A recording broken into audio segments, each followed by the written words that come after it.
Carmen, solamente una cosita que tú misma has anunciado mientras hablabas, decías que quizá luego nos podías hablar un poquito más del resellado, ¿no? de las monedas como procedimiento, porque además ha quedado muy claro en tu exposición la modernidad, la actualidad del padre Mariana, cuando habla de la inflación como verdaderamente un impuesto, ¿no? Y de cómo menciona que una cosa es digamos, ¿no? Que el rey acorte sus mercedes y que no hay que confundir la hacienda del reino con la hacienda del rey, ¿no? Entonces, bueno, si nos quieres hablar un poquito más de lo que era el resellado y lo que eso suponía. Sí, yo encantada. Lo que pasa es que es mucho menos divertido que lo que ha contado Álvaro. La verdad es que el resellado es un proceso mucho más barato. El problema que está describiendo Mariana requiere una manipulación material de la moneda. Entonces, a la moneda se le hacen todo tipo de cosas. Se le hacen resellos cuando el proceso de inflación ya está siendo muy, muy llamativo. Se vuelven a resellar para devolverles el valor. Hay un momento en el que se quita un trozo de moneda, se muerde y se guarda ese trozo para poder hacer nuevas monedas. Es decir, todo a favor de intentar llegar a satisfacer las necesidades que tiene la Real Hacienda. Hay que explicar que esto no es fácil de hacer y lo normal era entregar este proceso a particulares. Es decir, cuando se decide un resello o se decide que va a haber una manipulación de moneda, lo que se hace es pagar algunas de las deudas que el rey tiene con esta moneda de vellón. En muchos casos, cuando los que habían prestado en oro y en plata. Entonces, digamos que el gran invento del vellón es que la monarquía consigue reintegrarlo al circuito de los préstamos internacionales, porque hay momentos determinados en los que no hay plata ni oro para poder devolver los préstamos a corto plazo a los que se ha comprometido el monarca, que esto es una realidad desde tiempos de Carlos V en adelante, incluido Felipe V, es decir, también en época de los Borbones.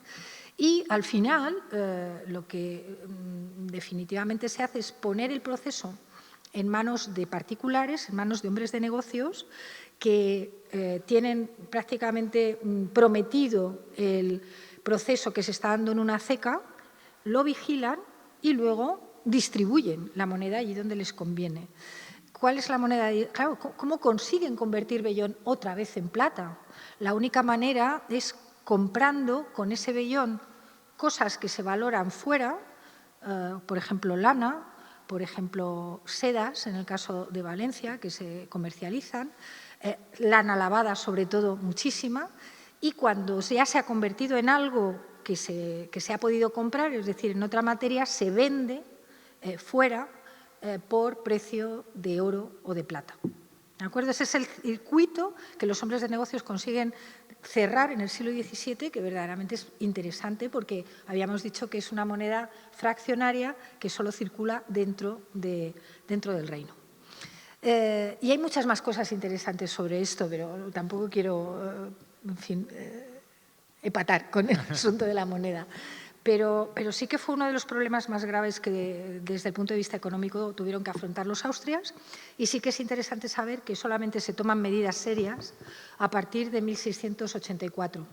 En 1684 hay un decreto. Lo que siempre había habido durante el reinado de Felipe IV y de Felipe III eran subidas y bajadas. Es decir, cuando la economía se empieza a desordenar, cuando es necesario ir a comprar una hogaza de pan con una bolsa de vellón, a partir de ese momento, bueno, hay que hacer algo, vamos a poner orden, vamos a rebajar la moneda. Entonces, esas subidas y bajadas desestabilizan totalmente la economía corriente. Cuando finalmente se pone coto a eso es a partir de los ministeriados de Oropesa y luego de Medinaceli y del personal que había en el Consejo de Hacienda, que consideran que es el momento de hacer por fin una limpieza de la circulación de la moneda de vellón. Y así se hace. Hay que entender que se hace cuando las demandas de la política internacional no son tan apremiantes como lo eran en tiempos de Felipe IV. Es decir, los monarcas responden con el apremio. El vellón es una respuesta al apremio necesario de la economía de la época. Y en la época de Carlos II, en 1680, se ha salido de esa carrera, de alguna manera, se ha admitido la hegemonía de Luis XIV en Europa en ese momento. Los aliados de la monarquía son los que habían sido siempre sus enemigos, las Provincias Unidas, Holanda, y a partir de ese momento, desde dentro se decide que se puede sanear la economía interior y se hace. Es durísimo, son procesos que duran mucho tiempo, que se prolongan décadas, pero se llega a una situación monetaria relativamente saneada cuando los Borbones entran a gobernar.